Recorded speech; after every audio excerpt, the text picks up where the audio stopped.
Just a couple questions, Steve. One of them is what do you think the most shocking or meaningful experience that you had? You were saying like when you started, you were so shocked that one night because you said 19 or 18 or whatever.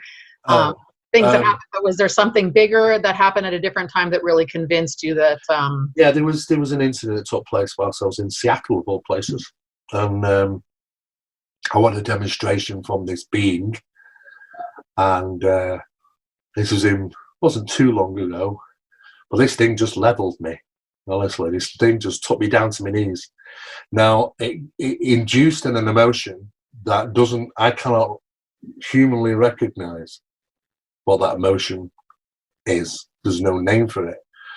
And there's no really a way to describe that emotion because it was so overpowering. It took me breath. The eyes were watering. I was leveled down onto my knees. He literally put me in a worship position, this thing. And I have no idea what that was, but it took me, I could not even talk about that experience for weeks because every time I broke down when I experienced it, it was an overwhelming experience. And I won't say it was a scary experience, but it was so powerful that I was just put in its hands. So I do know that there are things of great power that do exist, absolutely. And that was kind of a demonstration to me to say, yeah, we have the control, So that certainly stuck in my mind for a long time, yeah. And I guess another thing similar to that is you said that you guys continued some of the skull experiments in Blackpool afterwards. Scotland. Oh, yeah. In Scotland. Yeah, so yeah. Was there any big? Yeah, well, I was introduced to a number of different researchers involved in numerous circles. I was invited to meet two new physical mediums, which had been introduced to the circle, and I'd never met them before. So I thought, I'll put my investigative hat on tonight. I'm going to interview them. Yeah, let's see what they know and what they've got. Because I've been involved in it a bit, so I thought, okay, let's see.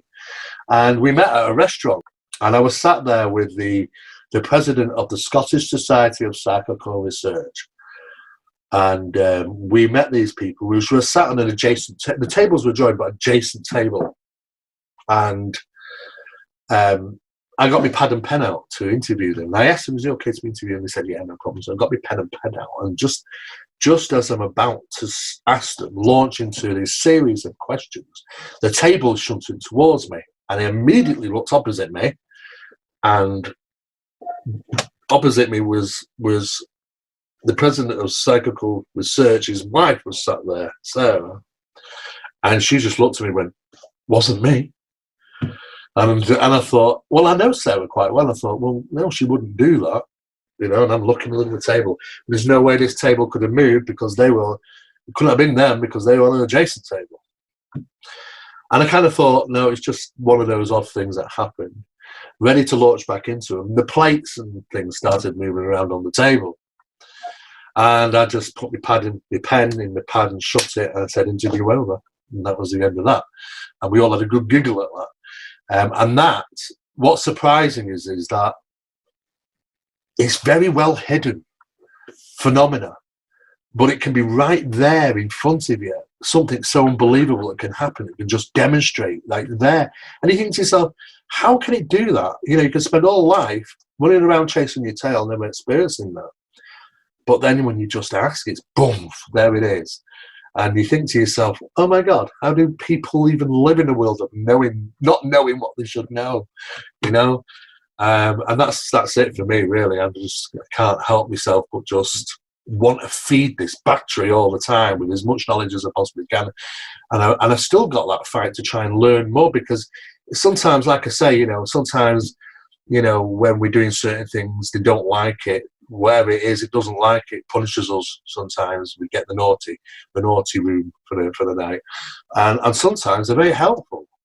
And sometimes they'll give us information which puts us on right tracks and we go, oh my God, how did that just happen? Well, I don't know, but it's what we wanted. Oh, well, don't, let's go with the universe. And of course, always, our biggest thing, always paddle with the current. Because once you're on that flow with that universe, you'll notice when you're in that flow, because what will happen is all these strange options and things will start to happen once you're on that path. And that's because the phenomena recognizes where you are, wants you to continue a certain path of knowledge and discovery, and will give you those options. They will throw that right on the road on your way. And you'll go, oh my God, what's the chance of that happening? There are no chances. Everything is monitored, everything is watched, everything's controlled. And when sometimes we're given the lovely little dangly things in front of us to go, fantastic. I knew it happened. I knew it's real. Let me keep going. You know, they do that. They love that. And, you know, I kind of recognize that over the years now. So it's interesting. And so on that note, then you said that they can observe you from outside of the circle or whatever, and you had the example of them coming into bed with you that night. So what other examples do you have of them knowing that it was something from what you experienced at the house that you were investigating, or in a seance or whatever, that later you can tell that they... Well, catalysts never cease to amaze me, you know, because they can be utilised for so many things. I mean, they used to ring me up and say, did you enjoy your bath? And I'd say, how did you know I just had a bath? So, oh, well, you know, something told us. And I thought, oh my God, I'm being spooked on, you know. You know, these things that go through your mind, you think, oh my God, you know, am I ever not being watched? You know? And I've done demonstrations over the phone and said, yeah, right, okay, I don't believe that. And I went and go and grab something out the phone, out my drawer. I'll say, okay, ask your friend then, your spirit friend or whatever it is, what I'm doing. And, you know, I'm holding up my pocket watch and I'm going like this on my bed, yeah. Of all things, a pocket watch, you know. She says, oh, you're waving the pendulum around. I said, oh, no. I said, stop that. So relay information. The catalyst can sit at home and they've got buddies that will go out and say and come back with information. These catalysts are amazing, some of what the things they do. But then obviously they can be utilised, you know, they can go to certain places and they can tell you about certain things. And we were told of things which were going to happen 6 times. The longest is about 18, 19 months. So I know that they can clearly see into 18 or 19 months later. It was 18 and a half months actually. So I know that they can at least see 18 and a half months into the future and relay information. But they may be able to even do further. I don't know. I couldn't say that, but definitely for sure for 18 and a half months, because they would tell us things that we were so beyond the chance of it happening. You know, oh, well, by the way, you're going to go to this place on the other side of the world and you're going to do this. Oh, yeah, right, okay. Never been there in my life. I don't think so. 18 and a half months later, bang, it happens. Now, they either constructed it or they knew it was going to happen. One of the two. And if that is the case, that's the master manipulation. That's the master knowledge. And that means that any of our past can be manipulated, knowingly or unknowingly, you know. But they do like to play with us. They do like to kind of, oh, this is an interesting one. This guy's kind of figuring it out. And he's doing this, that, and the other. Well, I'll tell you what, let's throw him a few goodies in there. Let's throw him a little bit of this and a little bit of that, you know. They'll put a smile on his face. And sometimes they'll do that. And they'll kind of interact with you.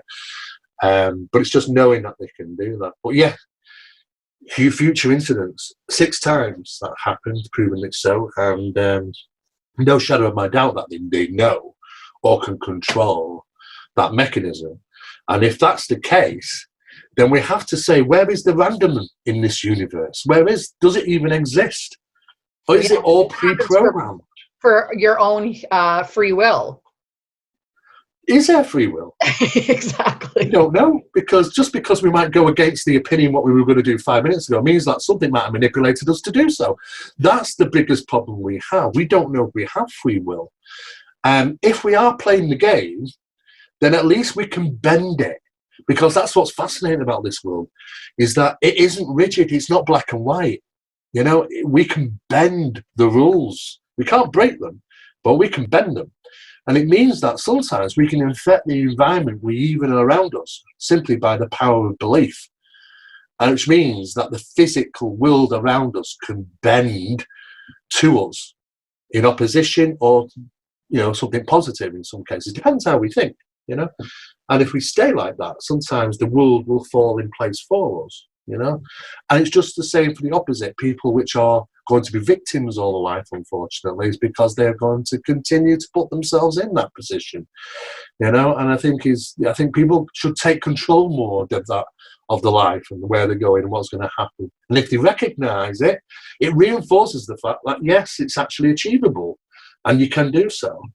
And that's kind of people say, well, yeah, people don't. They say, how do you win the lottery 3 times? Well, I'm a positive person, you know. If I fall down the stairs and I break my neck, I'm glad to be alive. It's not a negative thing that I fell down the stairs, And people think, oh my God, how come all the good stuff happens for you? Well, it's because you expect it. You positive. You put out for it, and those options come flying at you, and you think, oh my God, I only wanted one of them last year. I was thinking, and all of a sudden I can have one. Wonderful. I'll take the cherry from the tree. Thank you very much. And then you'll carry on with the rest of what you're doing. Sometimes we do get those little treats in life when we're on the right path.